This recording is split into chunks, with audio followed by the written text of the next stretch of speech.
So my first memory of being in a Porsche was with my dad, and we would listen to Finding Cannibals in an 80s Porsche with the top down, and that was not only my first, but my happiest reoccurring memory in a Porsche. My name is Porter Felton, and this is my 1975 Porsche 911S.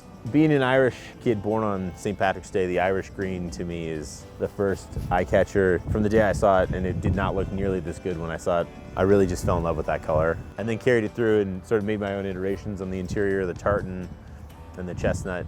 I mean, it's a little biased because I did it, but they're definitely my favorite. This used to be my daily driver.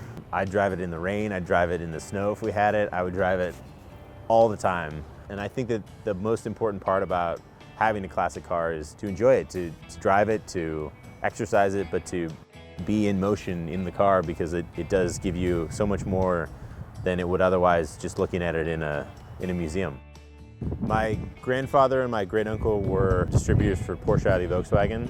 So being that this is a 1975 and a California car, it technically could have been sold by my grandfather. So I carried that story through, because to me, a car is obviously part mechanism, but also a huge part is the story behind it.